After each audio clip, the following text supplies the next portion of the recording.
संघ पहिला चेंडू पहिल्या षटकातला आणि पहिल्या चेंडूवरती एकेरी धावेने आगाज केला जातोय. गोलंदाज म्हणून ओळख आहे या गोलंदाजाची.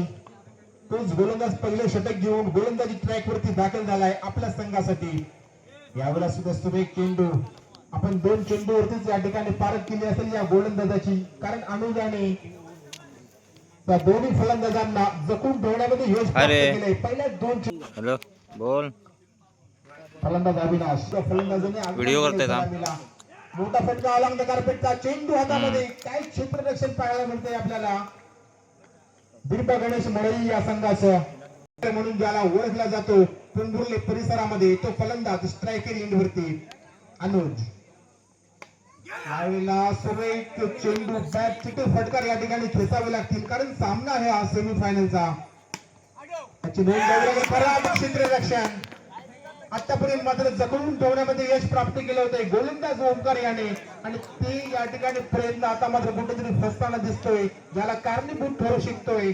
ऑफ साईड प्रश्न अनुज. पंचांचा इशारा येतोय स्वेर मारा 9 पहिले षटक.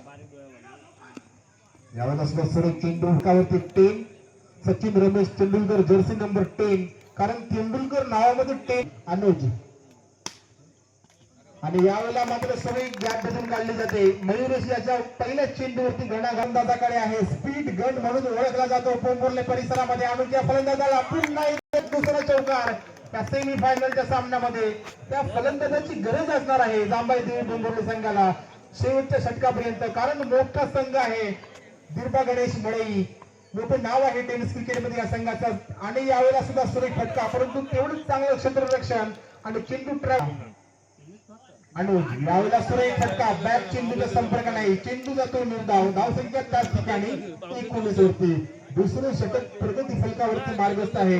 दीपा गणेश मळई या संघाचं घेऊन दाखल झालाय मयुरे. यावेळेला मात्र चेंडू पुन्हा झालाय फरार. 4 धावांसाठी धावसंघाने पोंबुर्ले संघाला यावेळेला सुरेख फटका. गॅप भेदून काढण्याचा मानस दाखवला होता अनुज याने, परंतु रोखला जातोय चेंडू. धावसंख्या धाव फलकावर घेऊन गोलंदाजी मार्गवरती दाखल झालाय. यावेळेला मात्र चेंडू हातामध्ये सरळ जाऊन पोहोचतोय. दुसरा क्षेत्ररक्षक रोखतोय या चेंडूला. एक धाव धावसंख्या धाव फलकावरती 25. सलामीची जोडी मैदानाच्या आतमध्ये दाखल झाली होती. अविनाश आणि अनुज सही सलामत पाहायला मिळतात. अजून तिसरं षटक मार्गस्थ आहे, परंतु सलामीची जोडी जी मैदानाच्या आतमध्ये दाखल झाली आहे ती डावखुरा शैलीचा फलंदाज.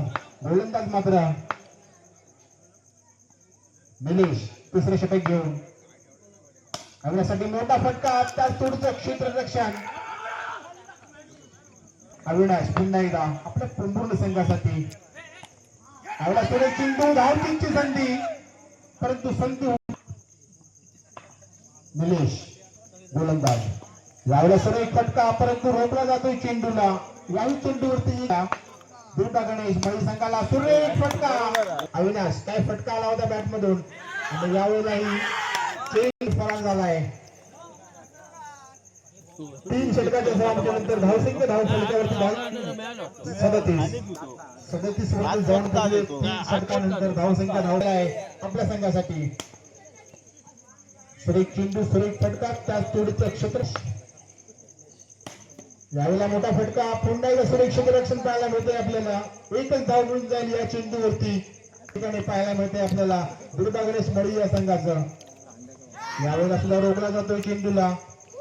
त्या चेंडूवरती संघासाठी पंचांचा स्वैर मारा असल्याचा इशारा येतोय. अतिरिक्त पाणी. यावेळेस चेंडू सरळ हातामध्ये. धावतीची संधी या ठिकाणी सुद्धा होती. दुसऱ्या धावेचा प्रयत्न, 2 धावा या ठिकाणी पूर्ण केले जात आहेत. चांगलं रनिंग बिटवीन बनावे लागेल. तिसऱ्या धावेचा सुद्धा प्रयत्न, परंतु प्रयत्न त्याच ठिकाणी थांबतोय. 2 धावा पूर्ण आणि धावसंख्या धाव फलकावरती 43. कलिंगड पाटणा पाणी पिणं. फलंदाज अविनाश या फलंदाजाला. यावेळेला मात्र चुकीचा फटका दुसऱ्या सेमीफायनलच्या पहिल्या इनिंग मधला. चेंडू प्रहार केला जातो. एक धाव